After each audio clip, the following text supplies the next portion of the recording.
Class 10 के प्यारे बच्चों, मैं आपका science teacher doctor Rajesh Tiwari, आप जानते ही पहचानते ही हैं। हम लोग इस समय अपने सिलेबस के हिसाब से हम लोग जो चैप्टर पढ़ रहे हैं उसका नाम क्या है? हम लोग इसमें पढ़ रहे हैं क्या चीज पढ़ रहे हैं? लाइफ प्रोसेसेज, है ना, जीवन प्रक्रम हम लोग पढ़ रहे हैं। और उसमें हमने आपको बताया था कि प्रत्येक जीवधारी के शरीर में तमाम प्रक्रियाएं होती रहती हैं जिनके कारण उसमें जीवन के लक्षण प्रदर्शित होते रहते हैं। और उसी में से एक प्रक्रम हमने यहाँ पर लिया है पोषण लिया है। और पोषण की विधियां जो टॉपिक है उस पर आज हम आपसे चर्चा करने वाले हैं। पोषण, ये जो बेसिक बातें हैं हमने आपको पिछले वीडियो में सब बता दिया था, मैं थोड़ा सा रिवाइज करा दूं। तो पोषण क्या होता है? तो आप जानते हैं कि प्रत्येक जीवधारी, समझिए मैं मनुष्य की अपनी ही बात करूं तो हमारे वृद्धि के लिए, हमारे विकास के लिए, हमारे टूटे फूटे अंगों की मरम्मत के लिए, हमारे अंगों के कार्य करने के लिए, हमारे कार्य करने के लिए, हमें जीवन के लक्षण प्रदर्शित करने के लिए क्या चाहिए? हमको तमाम ऊर्जा के स्रोत चाहिए। हमें तमाम ऐसे पदार्थ चाहिए जिससे हमारे शरीर के अंगों का निर्माण होता है, हमारे शरीर का निर्माण होता है। और वे सारे के सारे पदार्थ जो हमारे शरीर के वृद्धि में, विकास में, अंगों के टूट फूट के मरम्मत में, अंगों के निर्माण में, ऊर्जा के प्राप्ति में, ठीक इन सब में हमारा सहयोग करते हैं या उपयोग में लाए जाते हैं, उन्हीं को हम पोषक पदार्थ कहते हैं। और इन्हीं पोषक पदार्थों को प्राप्त करने की विधि हमको क्या कहलाती है? वो पोषण कहलाती है। जैसे मान लीजिए छोटा, आप मान लीजिए किसी बच्चे को, कोई बच्चा पैदा हो, छोटा सा बच्चा होता है और आप जानते हैं समय से उसका शरीर बढ़ता है, उसका वृद्धि होता है, उसका विकास होता है। कहीं अगर उसके अंग में टूट फूट हो गया तो उसकी मरम्मत भी होती है। चोट लगता है तो घाव भी भर जाता है। वो कार्य भी करता है, दौड़ता भी है, खेलता भी है, सारे उसके अंग कार्य कर रहे होते हैं। तो इस तरह उसके पूरे शरीर के निर्माण के लिए, वृद्धि के लिए, विकास के लिए, कार्य करने के लिए तमाम जो हमें पदार्थ चाहिए होते हैं, उन्हीं सबको हम लोग पोषक पदार्थ कहते हैं। और उन्हीं पोषक पदार्थों को प्राप्त करने की विधि यहाँ पर पोषण कहलाती है। ठीक, तो अब क्या देखना है कि पोषण की विधियां क्या क्या है। तो पोषण की विधि में पहली विधि है, उसको हम कहते हैं, आप थोड़ा इसको वैसे बदल के भी कह सकते हो।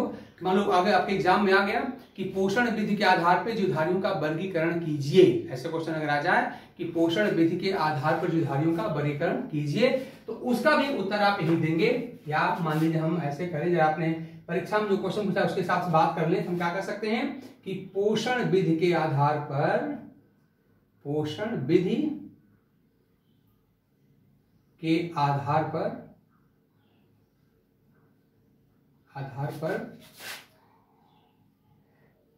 जीवधारियों के प्रकार, जीवधारियों के चाहे कोई प्रकार कहे और चाहे वर्गीकरण करने के लिए कहे, सारी बात एक ही है। तो इस तरह से इन तीनों का आप एक ही समझेंगे। पोषण विधियां कोई पूछे लिखना है तब भी आप वही बात लिखें जो आगे हम पढ़ने वाले हैं। इसके आधार पर जीवधारियों का वर्गीकरण करने की बात करें तब भी वही बात, प्रकार पूछे तब भी वही बात, सब एक ही चीज है, मिलता जुलता है। तो इसमें से पहला जो प्रकार है वो है, अगर पोषण की बात कहेंगे स्वपोषण, और जीवधारी की बात करें तो हम कहेंगे स्वपोषी। तो पहले कौन कहलाते हैं? स्वपोषी। ये स्वपोषी जीव हैं, इनको हम ऑटोट्रॉफ कहते हैं। ऑटोट्रॉफ ये देखिए शब्द क्या है? स्वपोषी। स्व मतलब अपना, स्वयं।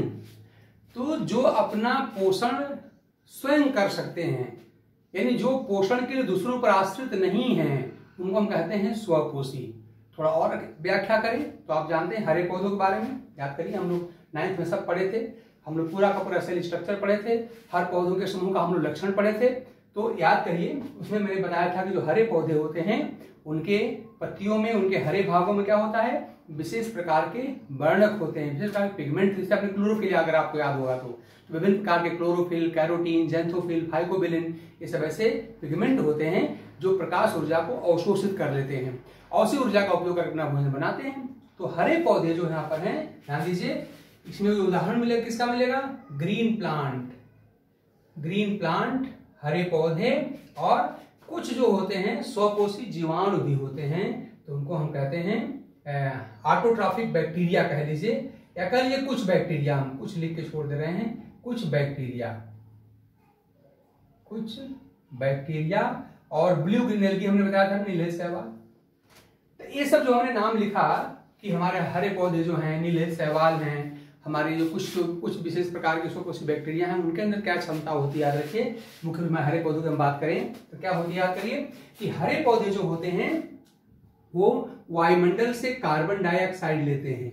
ठीक, वायुमंडल से क्या लेते हैं, कार्बन डाइऑक्साइड लेते हैं। और कैसे लेते हैं, तो मैंने बताया था, आप याद करिए कि उनके पत्तियों में छोटे छोटे छिद्र होते हैं और उन छिद्रों को क्या कहते हैं, स्टोमेटा कहते हैं, याद रखिए।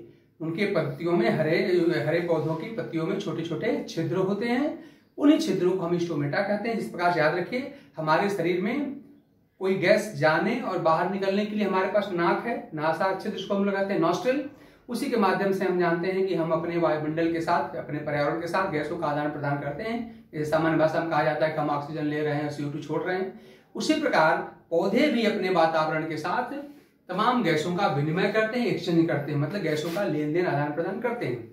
तो उनके पास भी छोटी सी नाक है, उनको भी छोटा छिद्र है, उसको हम लोग स्टोमेटा कहते हैं। आप क्या कहेंगे कि पौधों के पत्तियों और मुलायम तनों में छोटे छोटे छिद्र होते हैं जिनके माध्यम से पौधे क्या करते हैं, तो गैसों का आदान प्रदान करते हैं। मतलब वायुमंडल से कोई गैस लेंगे और अपने अंदर बनी कोई गैस छोड़ेंगे, तो उसको हम लोग कहते हैं स्टोमेटा, उनको हम लोग स्टोमेटा कहते हैं। तो स्टोमेटा के थ्रू कार्बन डाइऑक्साइड प्रवेश करती है। और साथ में जानते हैं कि पौधा चाहे जहां भी हो, चाहे मिट्टी में रह रहा हो, चाहे पानी में रह रहा हो, चाहे कहीं रहा हो, उसको मान लीजिए जल मिल ही जाएगा। मान लीजिए मैं सामान्य पौधे की बात करूं जो मिट्टी में लगा हुआ है, जिसकी जड़ें मिट्टी में लगी हुई हैं, तो मिट्टी से क्या मिल जाएगा, उसको पानी मिल जाएगा। इस तरह से आपको क्या पा जाएंगे, उसको दे देंगे, पानी दे देंगे। और साथ में मान लीजिए हमने कहा उसको लाइट मिल गया, सूर्य का प्रकाश मिल गया, तो इस तरह से हमने उसको लाइट उपलब्ध करा दिया। और फिर बताया मैंने कि उसकी पत्तियों में क्या होते हैं, छोटे छोटे तमाम उसकी कोशिकाओं में क्या होते हैं, कण होते हैं, एक तरह से उसको पिगमेंट कहते हैं। तो इस तरह से उसके पास क्या है, पिगमेंट है। जैसे मान लो हम क्लोरोफिल लिख दे रहे हैं, तो मान लो हमने यहाँ लिख दिया क्लोरोफिल, हालांकि क्लोरोफिल के अलावा भी तमाम चीजें होती हैं। चलिए क्लोरोफिल से काम चला रहे हैं, यहाँ पर क्लोरोफिल पाया जा रहा है। और इस तरह से प्रकाश की उपस्थिति में क्लोरोफिल की मदद से हरा पौधा क्या करेगा कि वायुमंडल से प्राप्त कार्बन डाइऑक्साइड और मिट्टी से प्राप्त जल, इनकी मदद से क्या कर देगा, अपना भोजन बना लेगा। और वो भोजन जो होगा वो ग्लूकोज के रूप में बनेगा, पहले C6H12O6 के रूप में बनेगा। इसी को आप चाहो तो कार्बनिक पदार्थ कह दो, इसी को आप कार्बनिक पदार्थ कहिए, ग्लूकोज तो खैर ही है, कह सकते हैं, या इसी को आप भोजन भी कह सकते हैं, ये भोजन कह सकते हैं। और साथ में ऑक्सीजन गैस यहाँ पे बाहर निकलती है। ठीक, तो इस तरह से आप क्या देख रहे हैं कि यहाँ पर जो होता है, तो अगर समीकरण को बैलेंस कर दें तो यहाँ पर इसके जो यहाँ पर कितने होते हैं, 6 मॉलिक्यूल जो होते हैं वो इसके यहाँ पर खर्च हो जाएंगे। और फिर आपका 6 मॉलिक्यूल मान लीजिए हम इसका भी ले लेते हैं इस तरह से। तो यहाँ पे क्या हो गया,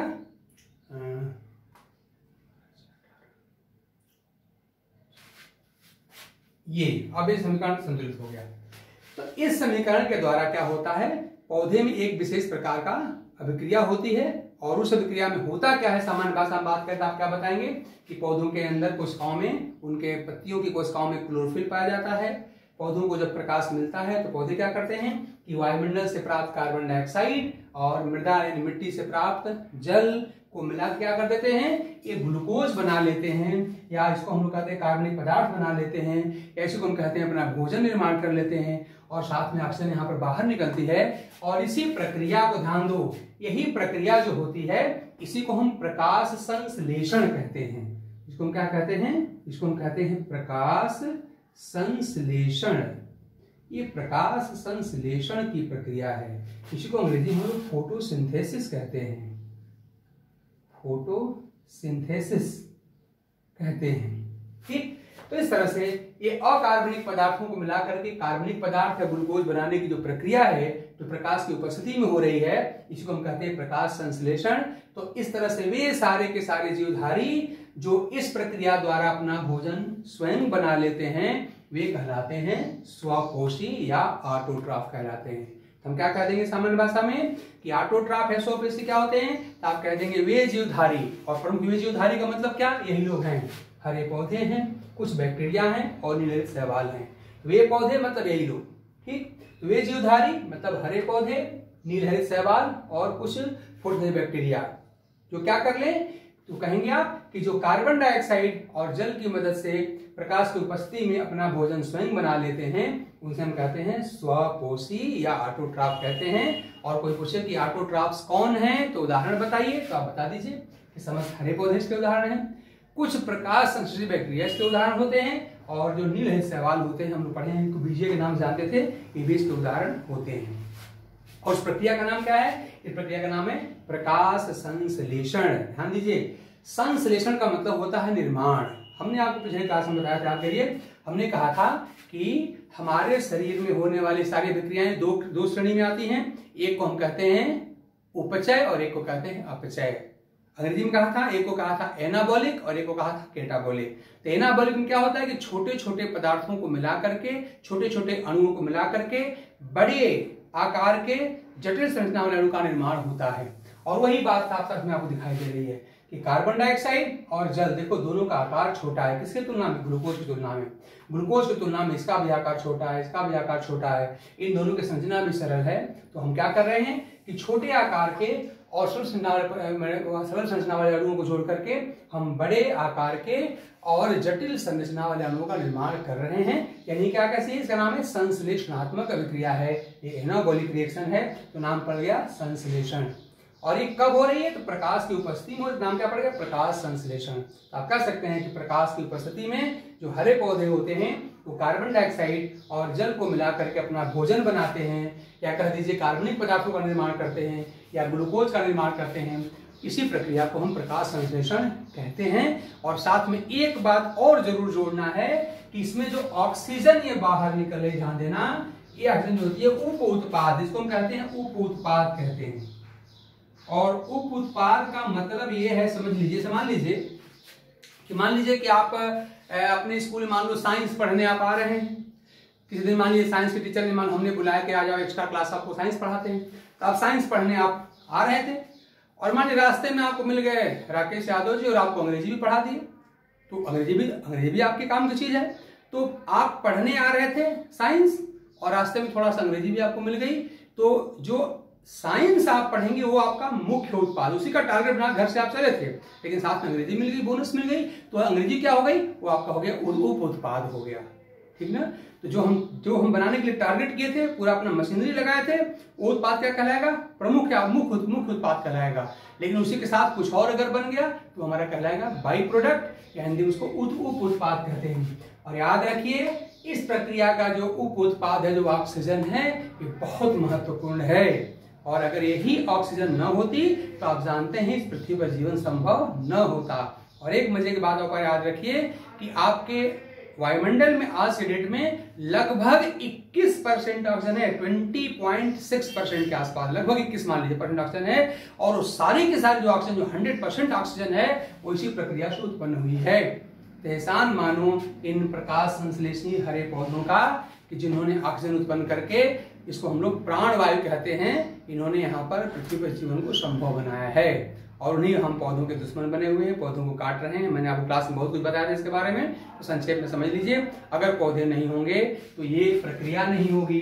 ये प्रक्रिया नहीं होगी तो आप जानते हैं ऑक्सीजन गैस नहीं निकलेगी, और ऑक्सीजन नहीं निकलेगी तो आप जानते हैं कि हम जिंदा नहीं रह पाएंगे। इस पर बाद में बात हम लोग करते रहेंगे, हमने बहुत ढेर सारा बताया भी है। हम अपने इस टॉपिक पर अपना फोकस रखें। तो ये हमारा हो गया स्वपोषी। तो स्वपोषी क्या होते हैं? तो सामान्य भाषा में कहो जो अपना भोजन स्वयं बना ले। ठीक, लेकिन भोजन का बनाना, अपने घर में जो हम भोजन बनाते हैं वो भोजन बनाना नहीं है, ध्यान देना, वो तो कुकिंग है, वो कुकिंग है। हम लोग भोजन क्या करते हैं? हम बस एक बात याद रखिए, भोजन बनाना हम कब कहेंगे कि जब अकार्बनिक पदार्थों से कार्बनिक पदार्थ का निर्माण किया जाएगा, तब हम भोजन का बनाना कहेंगे। ठीक है ना? हम भोजन बनाना कब कहेंगे? देखिए, कार्बन डाइऑक्साइड क्या है? अकार्बनिक है। जल क्या है? अकार्बनिक है। अब ग्लूकोज क्या है? कार्बनिक है। तो जब अकार्बनिक पदार्थों से हम कार्बनिक पदार्थ का निर्माण करेंगे, तब कहेंगे हम भोजन निर्मित कर रहे हैं, भोजन बना रहे हैं। और ये काम आप जानते हैं कि बस खाली यही लोग कर सकते हैं। हरे पौधे कर सकते हैं, कुछ जीवाणु कर सकते हैं, नीले शैवाल करते हैं, जी जंतु तो नहीं कर सकते भाई।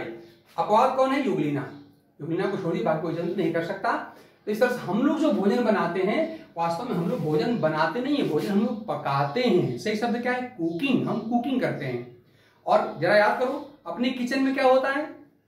तो अपने किचन में अकार्बनिक पदार्थ के नाम पे केवल 2 ही पदार्थ होता है, एक हमारा नमक जो कि सोडियम क्लोराइड होता है और एक पानी। तो खाली नमक और पानी यही केवल अकार्बनिक है, बाकी सब कुछ क्या है, कार्बनिक कार्बनिक कार्बनिक। क्या है इतिहास है, चावल, दाल, आटा, मांस, मछली, दही, दूध, तेल, सब कुछ क्या है, सब कार्बनिक पदार्थ, सब कार्बनिक पदार्थ है। तो हम लोग अपने किचन में क्या करते हैं कि कार्बनिक पदार्थों को ही दूसरे कार्बनिक पदार्थ में बदलते हैं। और प्रमुख रूप से करते क्या, याद करिए चावल और दाल क्या होता है, कड़ा होता है, उसको हम लोग गला के मुलायम कर देते हैं। उसी में थोड़ा सा मसाले डाल करके, फ्राई करके, तेल वगैरह डाल के हम क्या करते हैं, भोजन में टेस्ट डाल देते हैं। उसी में कुछ महकने वाले पदार्थ जैसे इलायची, लौंग, धनिया डाल के उसमें हम क्या करते हैं, सुगंध डाल देते हैं। तो कुकिंग में ही कहा 1-3 काम तो होता है भाई। क्या करते हैं, कठोर को गला के मुलायम कर देते हैं, जिसमें गंध नहीं है उसमें हम सुगंध के लिए तमाम सुगंधित पदार्थ डाल देते हैं। अब जहां पे स्वाद नहीं वहां पर हम स्वाद डालते हैं, मसाला डाल करके। तो मसाले डाल करके, सुगंधित पदार्थ डाल करके और पानी में डाल के गला करके हम भोजन को तैयार करते हैं। तो वो भोजन बनाना नहीं हुआ भाई। तो कोई कहता है मैं भोजन बना रहा हूं, तो गलत शब्द का प्रयोग कर रहा है। असल में भोजन वो पका रहा होता है, क्योंकि बनाना कब कहेंगे, तो जब अकार्बनिक पदार्थों से कार्बनिक पदार्थ बनेगा उसे हम भोजन का बनाना कहेंगे, उसे हम भोजन का तैयार करना कहेंगे। और जो हम अपने किचन में करते हैं वो भोजन हम बनाते नहीं हैं, हम भोजन पकाते हैं। क्योंकि हमारे किचन में हमारी भोजन बनाने में जो जो सामान प्रयुक्त होता है उसमें सब पदार्थ क्या है, कार्बनिक ही है। खाली 2 ही सामान उसमें अकार्बनिक है, एक है हमारा नमक और एक है पानी। और आप जानते हैं नमक पानी से भोजन नहीं बनता। तो भोजन बनाने के बाकी जितने भी सामान, चावल, दाल, आपने जो कुछ बताया, आपने आटा, सब्जी, फल, फूल, दही, दूध, मांस में जितना है सब कुछ क्या है, कार्बनिक है। तो हम तो कार्बनिक को ही कार्बनिक बदलते हैं ना। तो इस तरह से हम ये काम नहीं कर सकते। और इसलिए सारे जो जंतु होते हैं यूग्लिना को छोड़ करके वो क्या करते हैं, वो अपने भोजन के लिए इन्हीं पर आश्रित होते हैं। ठीक, तो स्वपोषी किसे कहा जाएगा, तो कह देना भाई सारे के सारे जीवधारी में प्रमुख रूप से पौधे आते हैं, हरे पौधे आते हैं जो कार्बन डाइऑक्साइड और जल की मदद से अपना भोजन बना लें, उसे हम कहते हैं स्वपोषी। और जिस अभिक्रिया के माध्यम से ये भोजन बनता है उसका नाम है प्रकाश संश्लेषण। इसका डिटेल हम लोग पढ़ने वाले हैं, आगे पढ़ेंगे हम। अगला टाइप आपको बताते हैं पहले। तो इस तरह से हमारा हो गया स्वपोषी। अब दूसरे कौन हो जाएंगे, दूसरे हमारे हो जाएंगे, उनको हम बोलेंगे परपोषी। पर मतलब दूसरे, तो जो दूसरे से पोषण प्राप्त करे उसे हम कहेंगे परपोषी। तो दूसरा हम लोग यहां पे क्या कर सकते हैं, परपोषी। परपोषी। हेट्रोट्रॉफ, इसको हम लोग हेट्रोट्रॉफ्स कहते हैं, परपोषी। और इसमें प्रमुख रूप से कौन लोग आते हैं, इसमें जितने भी जंतु हैं यूग्लिना को छोड़ के, जो एनिमल्स हैं, ये सब के सब क्या होते हैं, जितने हम लोग मनुष्यों से जितने भी जंतु हैं, खाली यूग्लिना को छोड़ दिया अपवाद के रूप में, तो जो जंतु होते हैं वो अपना भोजन स्वयं नहीं बना सकते और वे अपने भोजन के दूसरों पर आश्रित होते हैं। तो ये सारे के सारे जीवधारी इसमें प्रमुख रूप से जंतु शामिल हैं जो अपना भोजन स्वतः न बना लें, जो अपने भोजन के लिए डायरेक्टली या इनडायरेक्टली पौधों पर आश्रित होते हैं, उनको हम कहते हैं परपोषी। हम क्या कहेंगे इसमें, हम कहेंगे वे जीव। और वे जीव यहां पे कौन कहें, मुख्य रूप से जंतु हैं, ध्यान देना, जंतु एनिमल हैं जो अपना भोजन स्वयं न बना सके, स्वयं न बना सकें, बल्कि इसके लिए, मतलब भोजन के लिए, इसके लिए डायरेक्टली या इनडायरेक्टली, मतलब प्रत्यक्षतः, प्रत्यक्षतः मतलब डायरेक्टली, या परोक्षतः मतलब इनडायरेक्टली, परोक्षतः पौधों पर, पौधों पर मतलब स्वपोषी ना, मतलब हम कह सकते हैं कि स्वपोषियों पर आश्रित होते हैं, यानी निर्भर होते हैं, आश्रित होते हैं, वही क्या कहलाएंगे, वही कहलाएंगे परपोषी। ठीक, तो ये सारे के सारे जीव जो अपने भोजन के लिए डायरेक्टली या इनडायरेक्टली पौधों पर आश्रित होते हैं, क्योंकि वो अपना भोजन नहीं बना सकते, उन्हें हम कहते हैं परपोषी। तो सारे जंतु क्या होते हैं? परपोषी होते हैं। ठीक, इसी तरह कुछ और भी शब्द होते हैं, उनमें से एक आध शब्द मैं आपको और बताऊं। जैसे एक शब्द है परजीवी, एक शब्द है परजीवी, जरा इसको ध्यान दो। परजीवी को हम अंग्रेजी में पैरासाइट कहते हैं, पैरासाइट। ठीक, देखिए कम से कम 2-3 चीज तो आप देखें, 2-3 जंतु आप देखा हुआ है। जैसे मान लीजिए कि मान लीजिए किसी के बेड में खटमल है, तो खटमल क्या करता है? खून चूसता है हमारा। ऐसे मच्छर सबने देखा है, मच्छर क्या करता है? हमारा खून चूसता है। ठीक, ये सब देखते। जोंक पानी में जोंक पकड़ लेती है, खून चूसती है। ठीक, तो ये तो बड़े बड़े हैं जो हमको साफ साफ दिखाई दे रहे हैं। जोंक सब लोग देखे हैं, खटमल सब लोग जानते हैं, बाल में जुएं पड़ जाते हैं सब लोग जानते हैं, मच्छर सब लोग जानते हैं, ये सब दिखाई पड़ रहा है।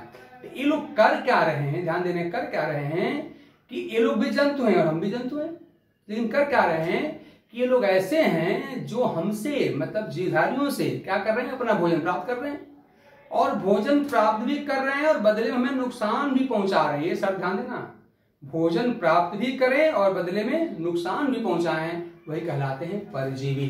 तो परजीवी क्या होते हैं?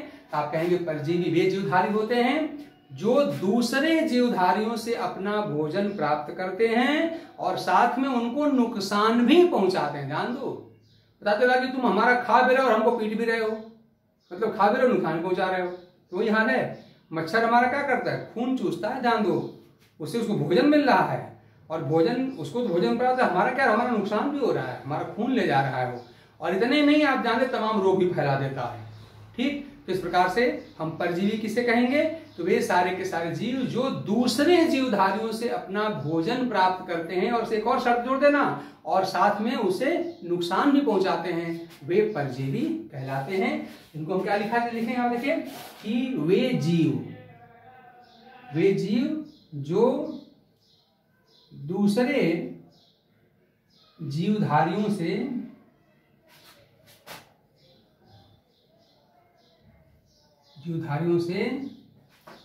अपना भोजन प्राप्त करते हैं,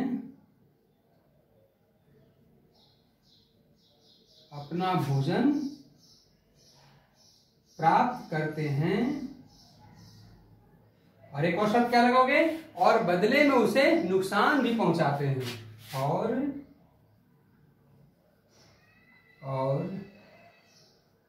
बदले में उसे मतलब जीवधारी को हानि भी, नुकसान भी पहुंचाते हैं, नुकसान भी पहुंचाते हैं, यही परजीवी कहलाते हैं। ठीक है ना? तो ये जंतु में भी होते हैं और वनस्पति में भी होते हैं, मैंने एग्जाम्पल आपको बता ही दिया। अच्छा, एक बात और ज्यादा ध्यान देना, परजीवी में एक बात होती है कि जो कमजोर होता है वही फायदे में होता है। जैसे मच्छर और हम लोग, मच्छर की क्या हैसियत है भाई? छोटा सा, एक बार उंगली तो मर जाएगा, है तो बड़ा कमजोर, लेकिन फायदा किसको? फायदा उसी को है, वो हमारा खून चूसता है। तो परजीवी में एक बात याद रखना कि जो कमजोर होता है हमेशा उसी को फायदा होता है, और जो मजबूत होता है उसको हमेशा नुकसान होता है। ठीक है, जब आपने कहा था कि चलो मान लो कोई तालाब है, उसमें मान लो भैंस घुस गई और भैंस को जोंक ने पकड़ लिया, तो जोंक कितनी छोटी चीज है, बड़ी कमजोर है, छोटी जंतु है जो जोंक। लेकिन भैंस जो कि बहुत मजबूत है, बहुत पावरफुल है, बहुत बड़ी है, लेकिन उस पावरफुल एनिमल यानी कि भैंस का नुकसान हो रहा है, उसका खून जा रहा है, खून चूसा जा रहा है, और फायदा किसे हो रहा है? कमजोर को। किसको? जोंक को। ऐसे माने आप बिस्तर में आप लेटे हैं, आप बड़े पावरफुल हैं, और खटमल बेचारा छोटा सा है, लेकिन फायदा किसे हो रहा है? छोटे से खटमल को हो रहा है। तो परजीवी में एक शर्त याद रखना है कि हमेशा जो सूक्ष्म होता है, छोटा होता है, जो कमजोर होता है, उसी को फायदा होता है, और जो बलशाली होता है, जो बड़ा, तो उसका हमेशा नुकसान होता है। ये बात आपको याद रखना है। और दूसरी बात थोड़ा सा और समझ लीजिए आप लोग, कि जिसको नुकसान होता है, जिससे भोजन प्राप्त किया जा करता है परजीवी, उसको हम कहते हैं होस्ट। जैसे आपने कहा दिया कि मच्छर ने हमसे खून चूसा हमारा, तो हम क्या हो गए? होस्ट हो गए। और वो क्या कह रहा है? पैरासाइट या परजीवी हो गया। तो जिससे परजीवी भोजन प्राप्त करता है उसे हम लोग होस्ट कहते हैं। तो होस्ट हमेशा पावरफुल होता है, लेकिन पावरफुल का ही लॉस होता है, पावरफुल का ही नुकसान होता है। और जो पैरासाइट है वो छोटा है, कमजोर है, लेकिन उसी को वहां पर फायदा होता है। ठीक, जैसे आपने पौधे में पढ़ा होगा, आपने पढ़ा होगा अमरबेल, कसकुटा। कसकुटा क्या है? परजीवी पौधा है।